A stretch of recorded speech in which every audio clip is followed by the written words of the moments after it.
Welcome back to the Fuel Your Legacy podcast. Each week, we expose the faulty foundational mindsets of the past and rebuild a newer, stronger foundation essential in creating your meaningful legacy. We've got a lot of work to do, so let's get started. As much as you like this podcast, I'm certain that you're going to love the book that I just released on Amazon, Fuel Your Legacy, The 9 Pillars to Build a Meaningful Legacy. I wrote this to share with you the experiences that I had while I was identifying my identity, how I began to create my meaningful legacy, and how you can create yours. You're going to find this book on Kindle, Amazon, and as always on my website, samknickerbocker.com. Welcome back to the Fuel Your Legacy show. And today we're going to have an absolute incredible guest. I'm excited. I got to listen to him, meet him in person, and experience part of his story in Las Vegas a few months ago. We've been not necessarily in the same circles, but I know a lot of people in his coaching group, so I know of him. I've heard a lot about him. I've seen him coming up the ranks of prominence in the world, not in any specific type of the world, just in the world. And I'm really grateful for your time, Jimmy, for coming on here. But we're also going to do something a little different on the podcast. So if you've been listening for a long time, I want you to just shift your mindset a little bit. So in the past, we've talked about how you want to be remembered and really focused on that aspect of somebody's legacy and what drove them to where they are. But we're going to hone that conversation in even more detailed. And we're going to be talking about from now on, what are the questions that people ask themselves that basically are the stimulus for why they do what they do and who they believe they can become in their life. And so that's going to be the new focus of the podcast. I'm doing this so that you guys, as you're listening to this, can be considering, hey, how would I answer that question? Become introspective and start making an actual transformation when you get your own answer to that. Your answer may not be the same as Jimmy's answer to the same question, and that's okay. But I think that the question is universally going to guide us to a place of servitude and love-based interactions. And that's why, why I'm changing the podcast to be that way. But also, I know Jimmy's question that was asked, at least one of them in his life, I'm sure he has a lot more than what I know of, was really transformational. So that's why I wanted him to kick off this new focus on the podcast, because I know he has a lot of value to add. So Jimmy is a phenomenal business owner, coach, mentor, leader in real estate space, leader in a lot of different areas, has a movement called We Are the They, which we're going to get into, and also just starting another movement. I don't know if it's Next Gen Kids or just Next Gen. Next Gen We Are the They. How's that? Next Gen We Are the They. Anyways, and also incredible purpose. And we have a lot of the same goals as far as like how we want to impact the world, although we go about it different because we have different experiences. And that's kind of what this podcast is going to be about. So I'm so excited. Thank you, Jimmy, for making the time to come on. I know you're busy and sharing with our audience these key questions. So I'm going to give it to you. Just go ahead and introduce yourself. Tell us a little bit about your backstory and maybe start introducing some of those questions that have helped you become who you are today. Yeah, no, I appreciate it, Sam. Yeah, man, I at a very young age was very entrepreneurial. I mean, even when I was a kid, I would like find stuff that was on discount or sell at the grocery store, buy a bunch of it in bulk and go sell it door to door, doing things like that. I just always trying to make money. I remember when I was really little, I would sit at the bottom of the stairs and I'd hear my parents fighting over money a lot. And so I remember as a very little kid kind of associating like, if I have money, then we won't have problems in my house. And so I always kind of had this thought or whatever, just drive and motivation that, I want to have money very quickly and not have to struggle like that as a family.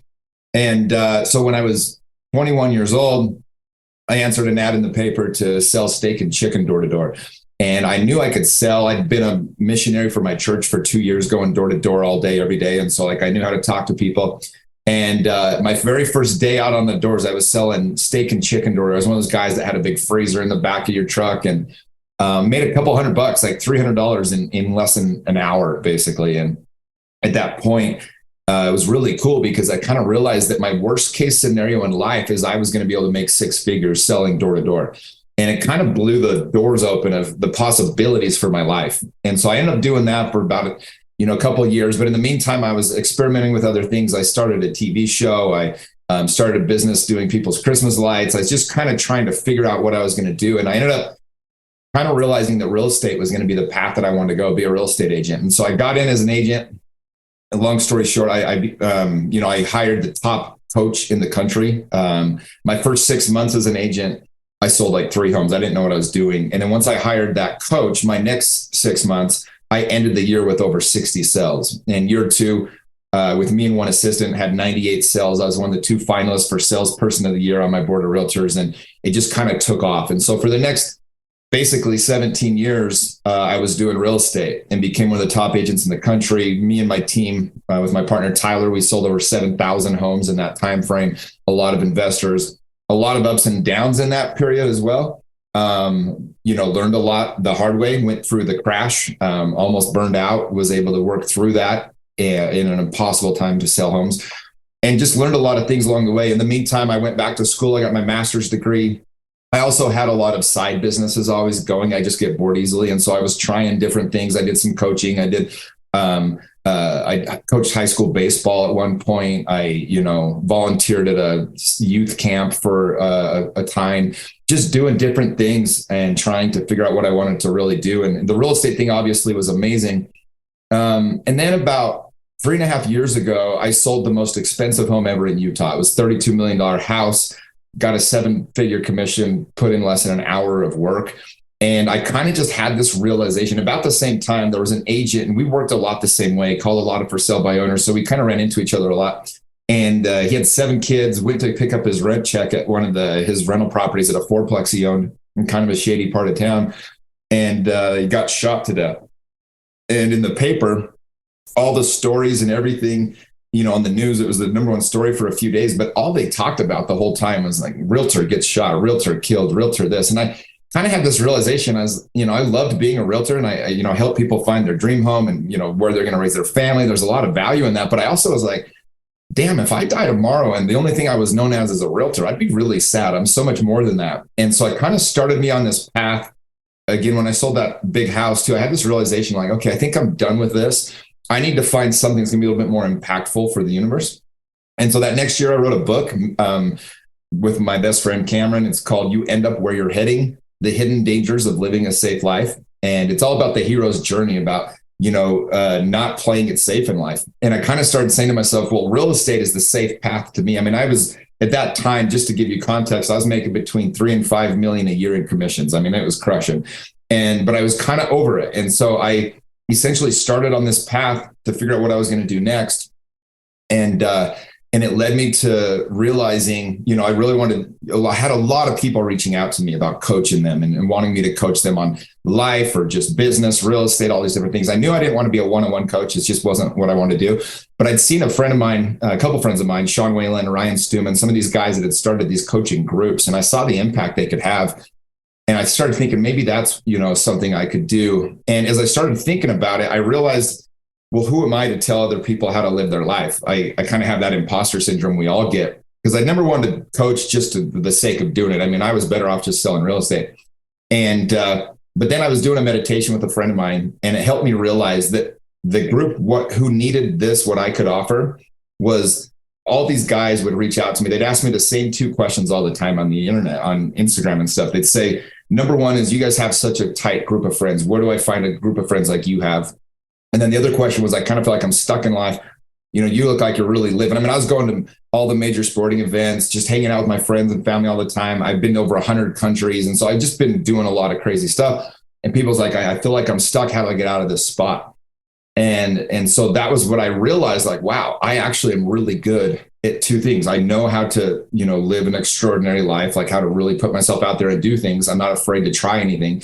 And then 2 is, I knew that I was as good as anyone in the world at helping men connect on a deep level. That's kind of the gift that I have. All my best friends have met through me. I mean, I truly have, I think, the best group of friends in the world. I have 7 or 8 very tight best friends, another 30 close guy friends. And I said, that's it. It's going to be a men's group. And I'm going to help men connect on a deep level, get depth to their relationships like they've never had. So I formed what is now the group, which I'm putting 98% of my time these days into, which is called We Are the They.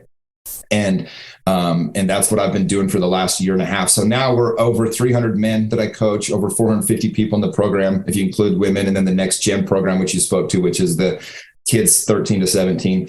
And it's just been absolutely my favorite thing I've ever done. I've working harder than ever, but feel like I'm never working. And so that's really all my focus now is helping men. In society, every guy feels alone on some level. They just do, whether they're in a relationship or single or whatever else. And so my goal is to help people connect, be able to talk about things that they're, otherwise never would.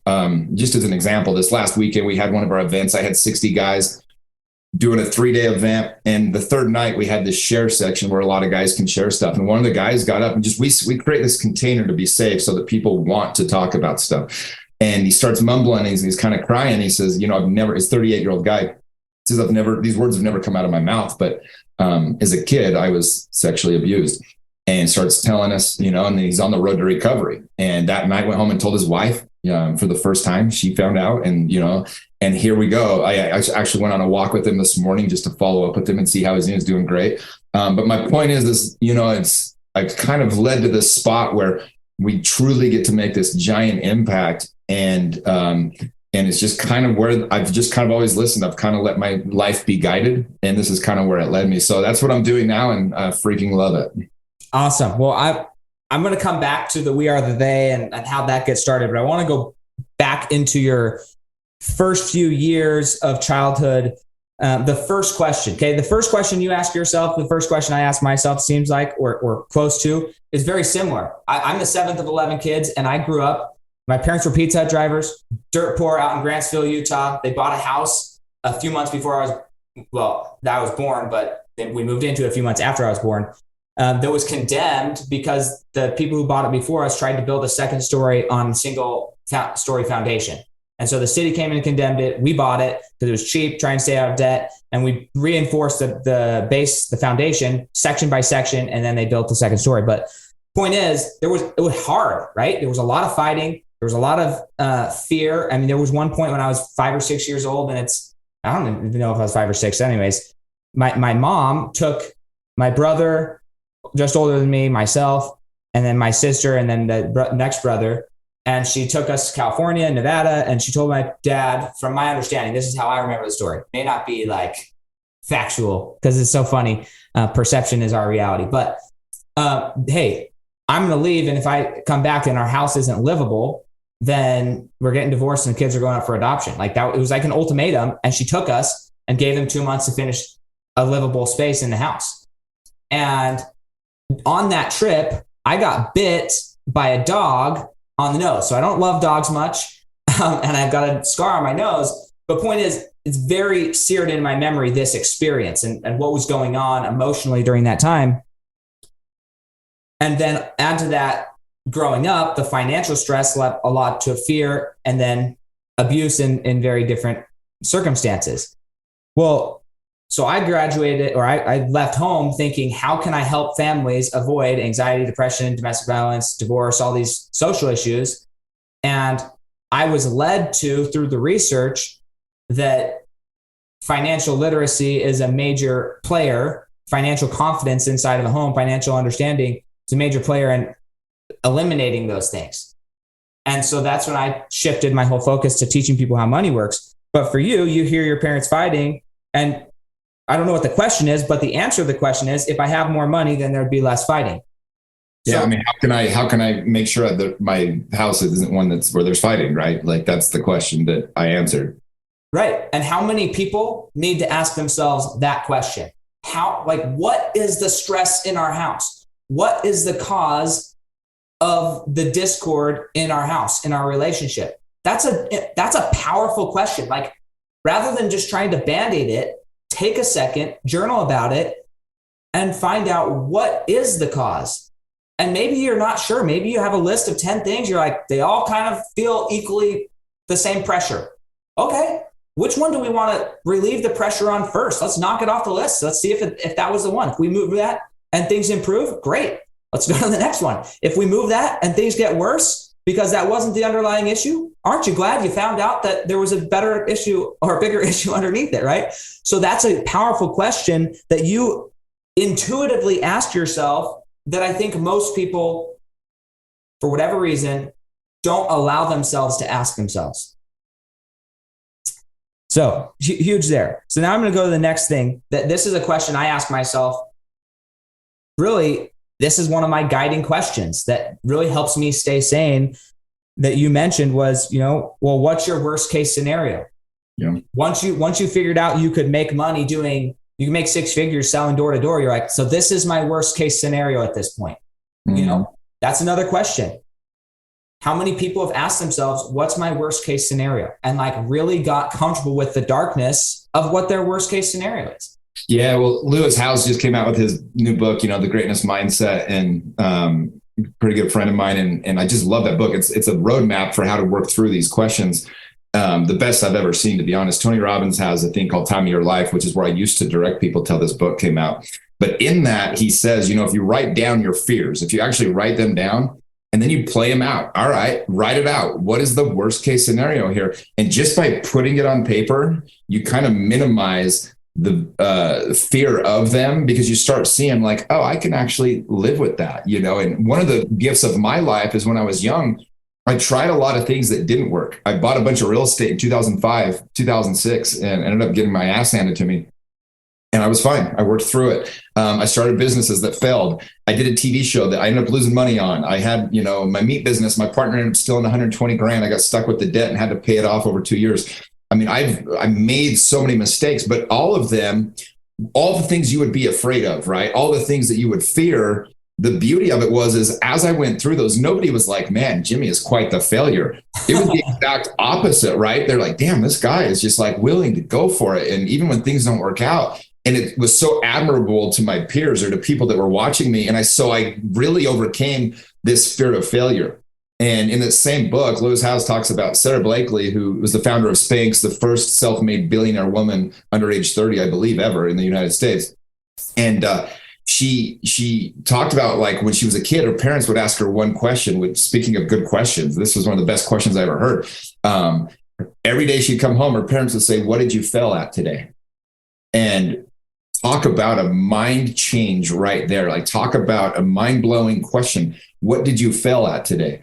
Because when you start to realize that failing actually is not a bad thing, the only thing, the failures that people regret are the ones they never do. It's the stuff they never took a chance on, the risks they never took, the conversation they never had, the girl they never talked to, the job they never quit, the friend they never made up with. Like that's the stuff that people regret. Nobody regrets the decisions they make because, I mean, even think like, worst case scenario, someone's like somebody gets pregnant in high school, right? Oh my gosh, my life is falling apart. Within months, days, hours, seconds of that kid being born, they do not regret the decision anymore. Like they have their child and like they're so grateful, even though it wasn't ideal, it's not something they would have any different. And so like in life, if you can ask yourself that question, and anytime so we work with a ton of real estate investors, right? That's kind of the main, probably 5,000 of the homes that we've sold have been to investors. And the number one question we ask them is, all right, like, what's your risk tolerance? Like, and when people say, should I do the deal?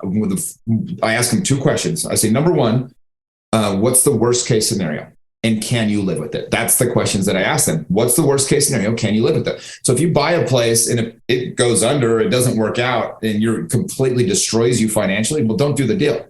But, I had somebody ask me the other day about kind of a risky investment. It's kind of a tech thing that might work. It'd be a 10 to 50X if it works. I said, well, do you have money that you're willing to lose to put into that? Because if it's money that you don't care if you lose it, I mean, obviously you care, but not really. It's not going to change your life. You're not going to have to make sacrifices outside of that. I said, then go ahead and do it. But if you're going to be stressed about it, if you need it to perform, absolutely you should not make that investment because you're going to be way too stressed about it and it won't be worth it, the life, change that it's going to make for you in a stress situation. So those are the questions I always ask people, is can you live with the worst case scenario? And really even what is that?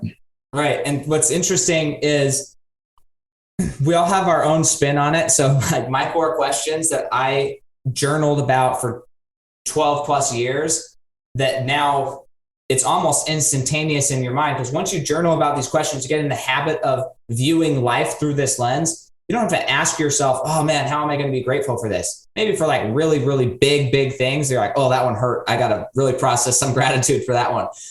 But once you start living in a position of gratitude, a lot of times you can train your mind to just respond that way. It's just the automatic default. And so my questions for this process of what's the worst case scenario, it's actually slightly different focus, but it's people who have already experienced trauma or already are experiencing life. What factually happened, remove all the emotion out of it. Just what factually happened. Like, let's talk about the facts. What factually happened? How do you feel about the facts? How did you feel about the facts? How do the facts make you feel? And there you get to write your whole gripe session, like 100% of it.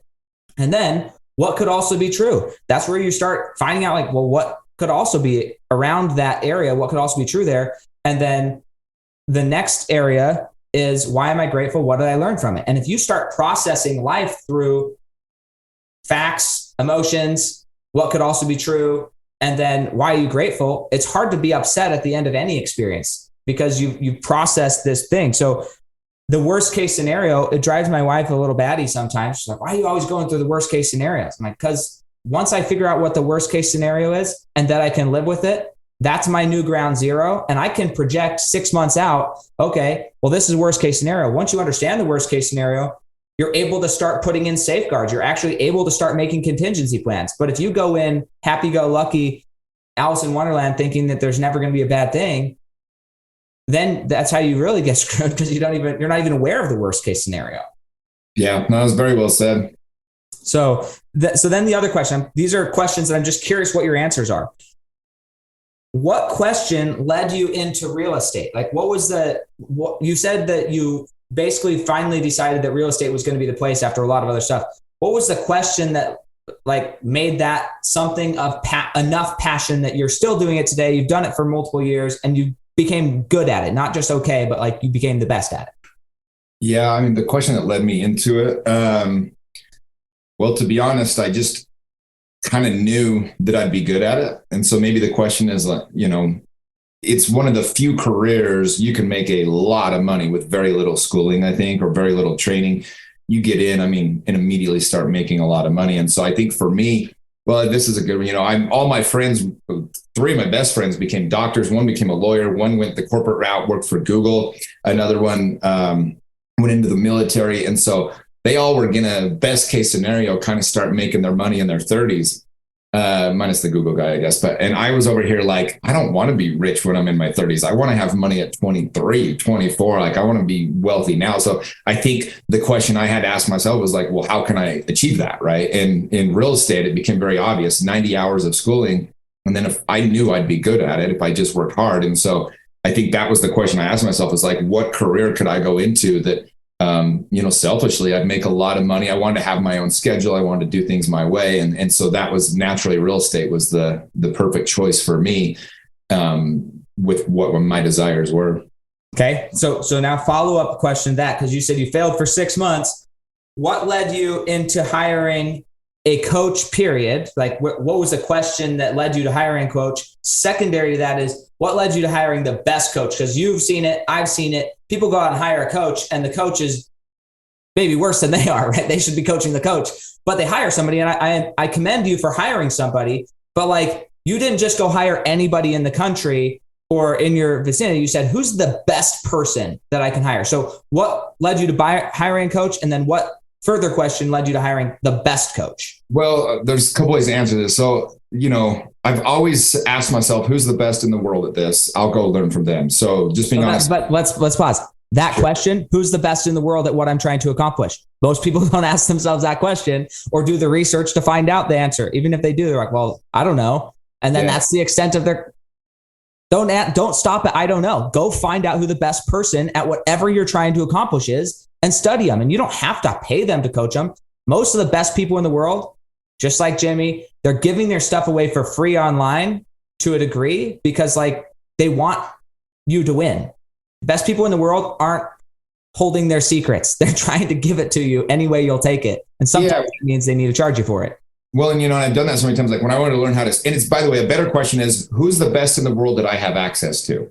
And nowadays in 2023, you have access to everybody if you got the right bank account, right? Like you really do. I'll just give you an example. I wanted this year.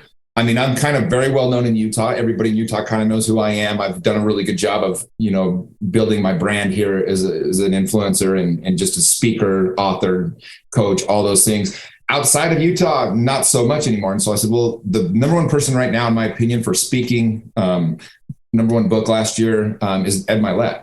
And so I went and I hired Ed Milet to be my one-on-one coach. He is my coach right now. And then I said, all right, well, who's in the world, the best in the world at helping build funnels and, marketing side, doing these things the right way? And there's a guy named Mel Abraham. He's the dude that basically blew up Brendan Burchard. He's his right-hand guy. He's the guy that's his best friend. And Brendan Burchard is nailed internet marketing and all these things. So I hired him to teach me that. When I wanted to learn how to be a public speaker, I knew a guy here in Utah. He's the number one speaker in Utah. He's in the National Speakers Hall of Fame. Guy's given over 6,000 speeches. His name's Dan Clark.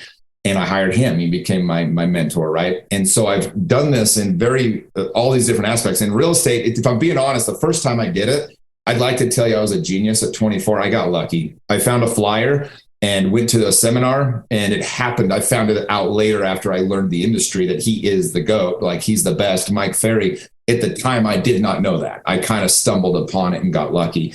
But as you know, the universe had my back and put that opportunity in front of me. So the first time I hired the best, it was kind of an accident. But since then, I've been very deliberate in going out and figuring out who that is in whatever I'm trying to learn.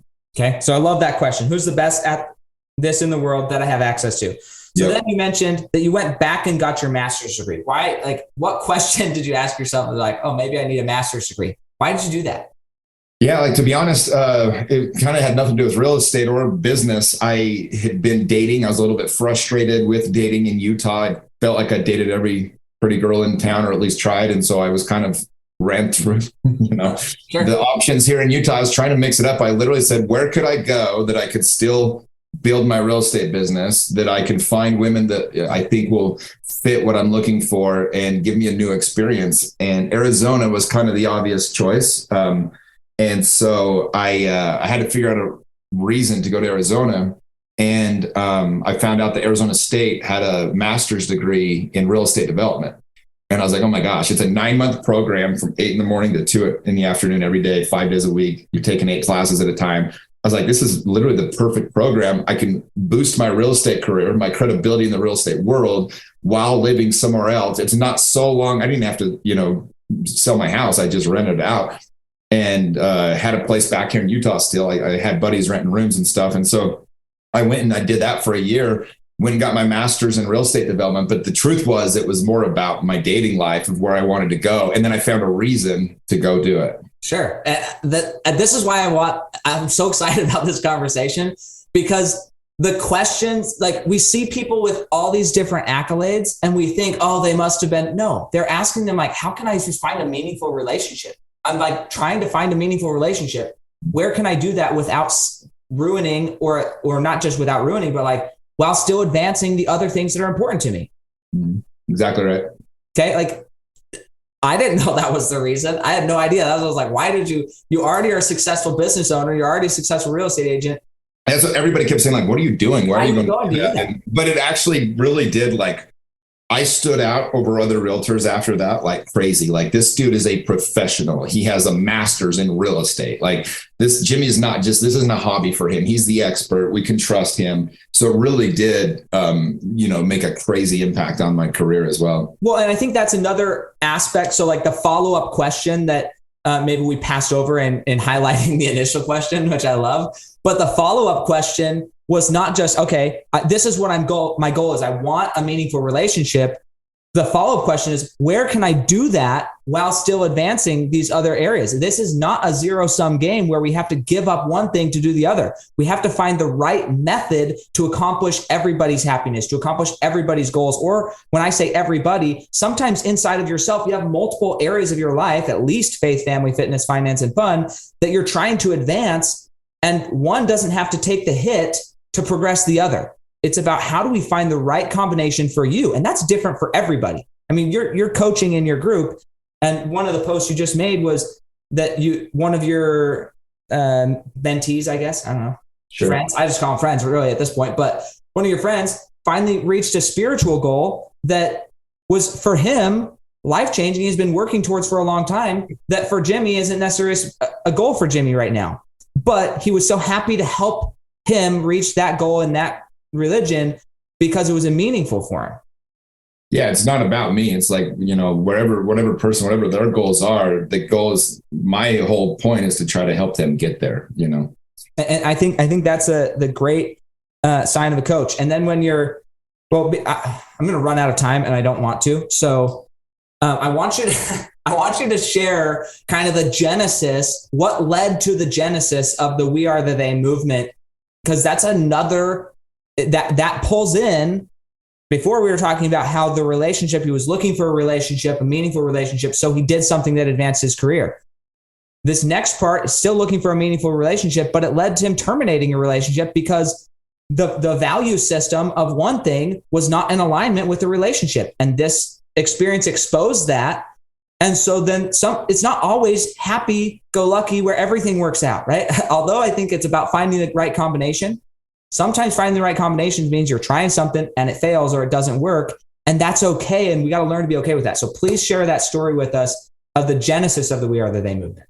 Yeah. I mean, when I sold that house again, it was pretty like I had a message from God. It was like, you're done with this. Like, go do something more meaningful. It was that clear. In fact, we were doing like a meditation. The lady that was facilitating it was like, maybe sit on that for a few months. That's a pretty big deal. I guess, they knew, like, I was literally the number one agent in the state that year. And so I started a process of figuring out what that was. Like, people think I just stumbled upon We Are the They. My original idea for We Are the They, I didn't know what it was going to be called. Like, I had 3 ideas. I basically had this brand, which was going to be We Are the They. And the only reason that I knew I needed to do something with that, because every time I got the tattoo on my arm, and every time I told somebody what it was, they literally said, that's the coolest story I've ever heard. You have to brand that. And I'll tell it real quick because it matters. But then the other 2 things is the coaching aspect was coming into it. And then I wanted to do these adventure trips because I have some buddies, Lewis Howes and Aubrey Marcus and Mitch Matthews. And some of these guys went on this trip,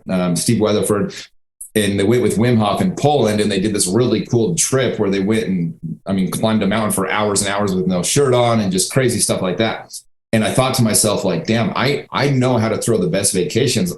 My original idea for what I was going to do getting out of real estate was to get all of these influencers, tell their backstories, have a Netflix crew basically follow us, and then we'd go do crazy adventures as we told our stories. And that was the original idea. And so to give you an idea, this thing morphed and switched so many times to become what it is today.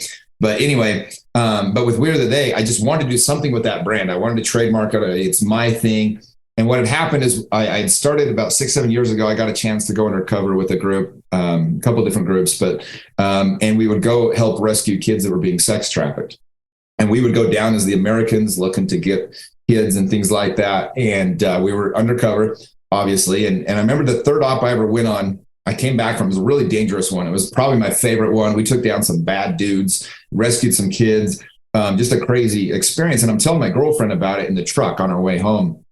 And she pulls over and she says, hey, I got to be honest, like, I don't really want you to do this anymore. It's super dangerous and it's just not a very good environment. And I was like, I know, did you not just hear what I said though? We just rescued these kids. Like, this is going to be a big part of the rest of my life. And she says, well, I know, but why can't they just go do it?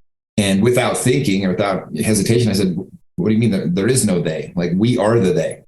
And when I said that, I was like, oh shit, that's a motto for life right there. And so that's from that day forward, that became my life motto, right? That's why I got it tattooed on my forearm. And, we don't wait for other people to do something. We do it. So I wanted to do something with that.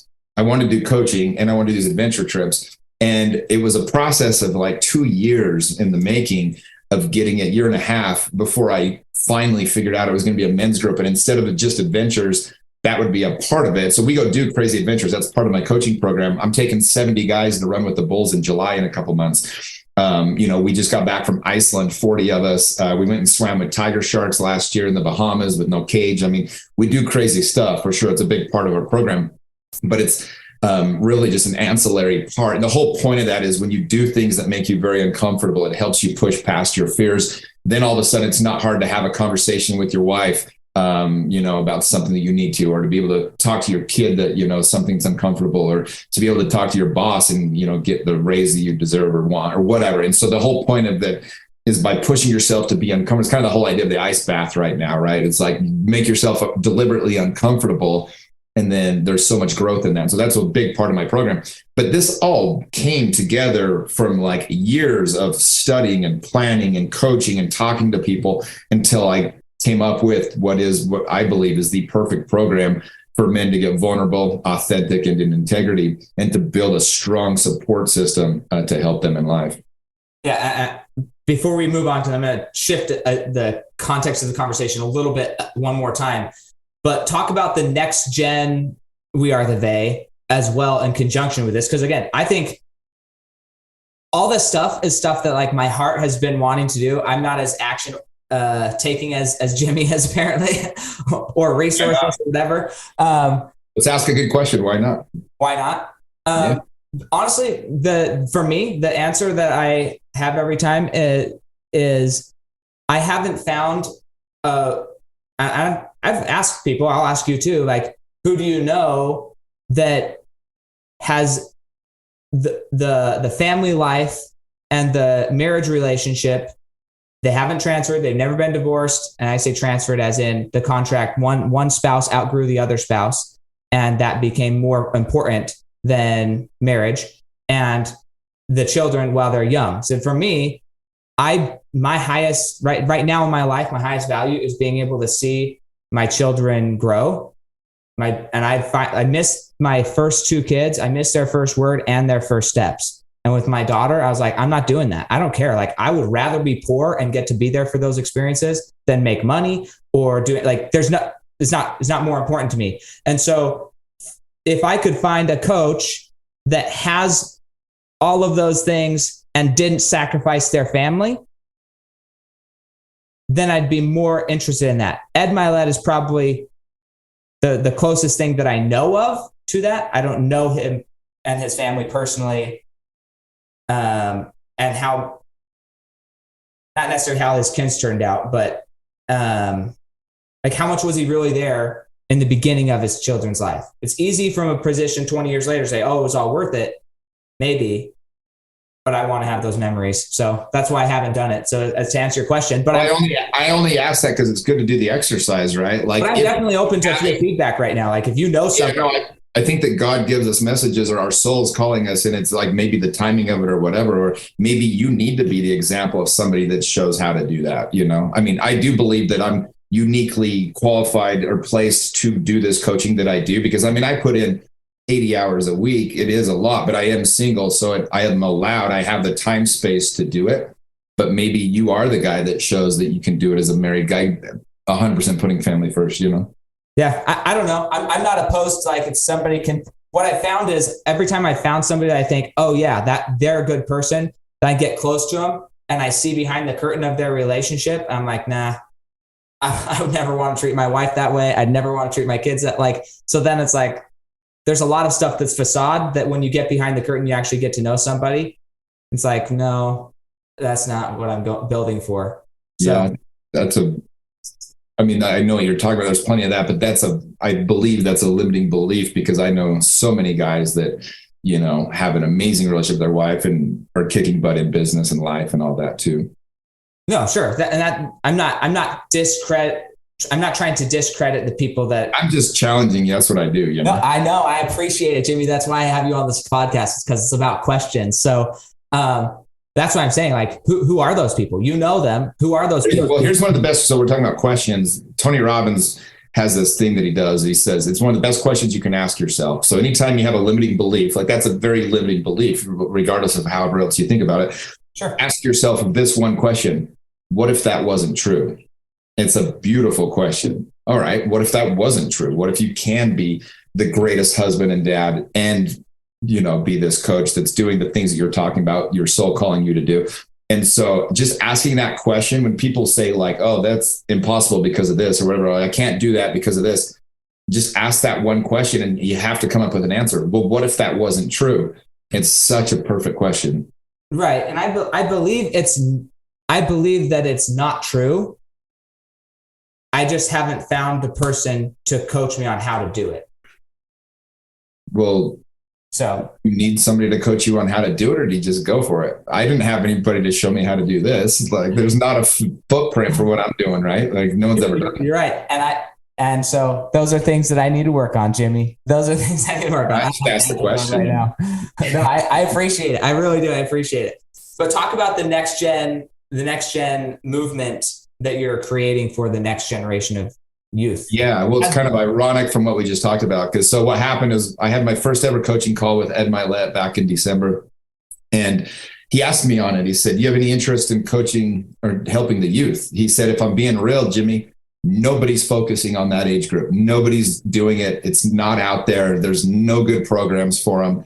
And it's because it's harder to sell. You got to get the parents to pay it. The kids are, are a little bit different to work with." He said, "If I was you," and I strongly recommend this, he said, "you can make the most impact by working with that age group. So don't rule it out. Try to figure out a way to work with that age group." And so I started thinking on it. And I had coached high school baseball for 3 years, about a decade ago.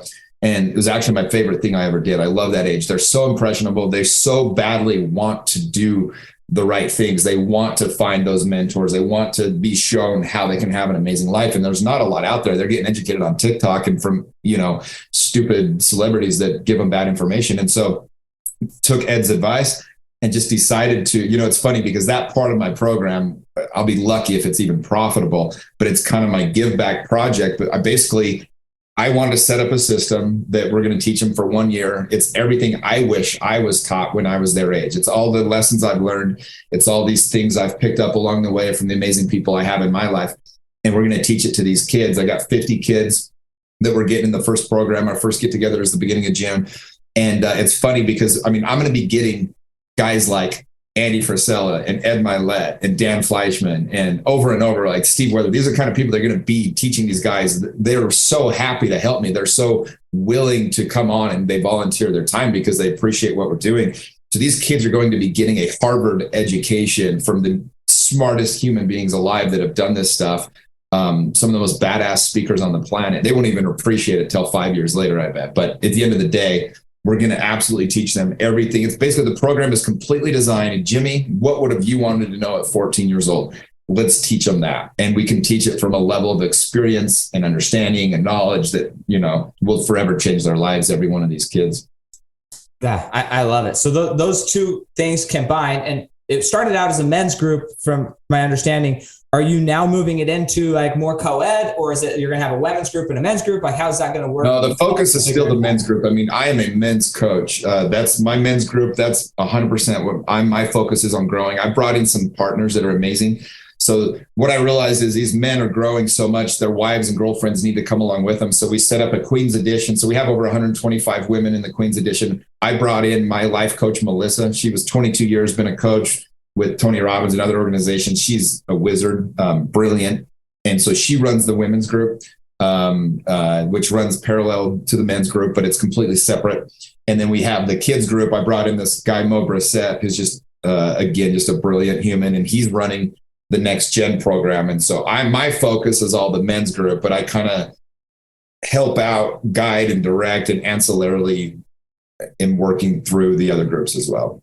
Okay. So, and with the women's group and with the kids group, are they also going to, just because I'm curious, are they also going to go through a lot? I know the men's group goes through these crazy experiences like swimming with tiger sharks and like bungee jumping. I saw it's terrifying. Sounds terrifying. Yeah. Like the women are going to go swim with some gray whales in Mexico. Like it's a little bit softer, they go do breath work or go on a yacht party, stuff like that, like more feminine type things. There is a little bit of the adventure stuff, and then, but more geared towards the feminine. And with the young kids, we have them jumping off the rope swing, same as we did with the men. We're going to have them, getting trained by these military guys where they get their butts kicked a little bit and doing some of these things. A lot of just stuff that boys need to be out in the, in the world doing. Yeah. But it's not as like high level as, because of the price, obviously we can't take them and, run with the bulls in Spain, but we can take them and, put them through some pretty amazing exercises here locally. So, and is that just for young men or is it for young men and young women? Just young men right now. Yeah. We'll eventually have something for now. The young women, we set up like mother-daughter events that we want the young women to come be a part of with the Queen's Edition. But just because of my bandwidth, we don't have anything for the young women yet. So. No, that's cool. I appreciate that. And thank you for sharing that. Before we ask some of these final questions, where would somebody, if they wanted to work with you or join your We Are the They movement or the Queen's Edition or the Next Gen, where would they approach you? Is Instagram the best place? Or where do they reach out to you? I mean, I think the best place for me is Instagram. I put everything on my Instagram. It's mrjimmyrex. If you follow me, you'll see my stories. You'll see me posting these things. Like, we just opened up the men's group yesterday. 2 days ago, Wednesday. And so, but yeah, so we've, that link's in my bio, but also, wattmovement.com, WATT movement.com is our official website where everything runs through as well. And, yeah, man, all the programs are on there, everything that we're doing. I invite you to check it out. There's really nothing else like this out there. I was in self-development for 20 years and I went to every conference, every mastermind, every coaching program, every book you can get on this stuff. I devoured all of it. And I just took all the best stuff over those 20 years. And I put it all into my program. And that's, I think, what makes it special is, it's like, I've been in the trenches. I've done these things. I've had the experience. I've had the mentorship, but that's what my program is. And I took all the things I hated about other masterminds and I left it out, and all the things I loved, and we put it into this one. Yeah, no, that's awesome. I love it. So the next thing that I just want you to highlight on before we finalize is, I would say this from the people that I know that have been through your course, and what you say your gift is and what they say your gift is, it's the same, which is awesome. But like, the ability for men to connect on a deep level, why is that? Like, what about our society do you feel is missing that's creating that? Obviously you created it for a reason, but like, why? Why was that so important, other than people were reaching out and asking for it? Well, yeah, I mean, if you want to change the world, you start with each person individually, like one at a time. Change yourself and then help other people that's the greatest gift you can give somebody, is to help them feel safe and feel seen and, feel understood. And so it's never been okay for men to not be okay. I know from my own personal experience for, my entire 20s, I felt like I was broken, and I wasn't. I was a saint. But and so because I went through that experience, I know what these men feel like, and I know what they need. And I think all we can do is create. I mean, I actually have this training I've done recently called the 5 Pillars of Success, and it really covers these 5 things exactly, that to make a lasting change, what you need. And number one is you've got to, get some moral ground. You have to get into integrity. And then you have to change your behaviors. You got to change your habits. You've got to have the skills, the knowledge, and the support to do that, and it goes through the 5 pillars. I won't go into them all here, but you guys can go to my stuff and you can see my training on that. But ultimately, I figured out this system that really creates lasting change, so that you, wherever you're at, you can get to where you're trying to go. But I think it's just, it's probably the most needed thing out there. Men are alone. I mean, it's never been more difficult to be a male in society than it is in 2023. Like, they're under attack from every angle. And so ultimately, this is a program designed to just help men support each other, build the community, have a place where they can, be open and vulnerable and be loved in that state, as opposed to being judged. And this may be a strange question, so I don't really know how to ask it either, because it's probably varying. But because you've had the experience in doing it, you talk a lot about people who get comfortable enough to be vulnerable, which I think is super powerful. How do you help, on an average, from somebody entering your group, generally, how long do you feel like it takes for them to open up and really say, okay, I actually am in a safe place? Because the reason where this question comes from, I studied neuropsychology when I went to college. I didn't study finance. I went in neuropsychology. And from that perspective, your brain's job is to protect you from pain, hardship, sorrow, keep you alive. And so when you have these traumatic experiences, oftentimes you don't even remember, your brain doesn't allow you to remember the trauma that you've been through. It seals it off and says, nope, that's not for you to remember. So you have all these things that are going on in your life and you don't even know why. You really have no idea. You're not intentionally omitting truth. You just don't know. Right. As your brain starts to recognize that you're not under threat and you're in a safe enough environment, it starts to allow you to have access to these memories. It's like, this is how your brain works. Right. So you're seeing this on a multi-year scale. You've been taking men through this. What's like an average, I say, processing time for men to feel like they're not going to be under threat to share their deep, dark secrets that they feel are deep, dark, but really, yeah. Well, and again, I think what makes my program special is our ability to set a safe container. The first weekend we get together, I do an exercise with the guys that immediately half the group is sharing things they've never shared before. I mean, guys sharing their wife cheated on them. They cheated on their wife or girlfriend. They've had a pornography issue, whatever it is, right? Like there's so many things. They were molested as a kid. And I'd say about half the group immediately within one day, they're there, just because the way I don't really give away what exactly I do. That's part of being a part of the program, but we're very good at setting that container. And then throughout the next time we get together 3 months later, you get 5 more guys out of the 50 of that group will come out and talk about stuff. This last one, for example, the example I gave earlier, it's been a year for this guy. And, and he told me, I told you I went on a walk with him this morning, and he said, I didn't think I'd ever share that. I didn't think I needed to. And he goes, it wasn't until, it's funny you say like our brain, he goes, it wasn't until I got up to share that I actually started feeling it again and remembering all the things and exactly. And it just kind of came out. And, but so sometimes it takes years, sometimes it takes longer. I mean, I do think that, when you create that safe space though, and the guys, honestly, more than anything, they have to know you care. And my guys do. And, the other guys care about them. We had another experience this weekend where, one of the guys has a sciatic nerve in his leg or back or wherever the hell it is. But he was in a lot of pain for one of the trainings we were doing, but he didn't want to quit. And he was in so much pain, he ended up passing out. And by the time I saw him, he was just cuddled in the arms of one of our other members. He's one of the leaders in our group. And this guy's like 6'4", 280. So he's a big dude. And he's just cuddling into him.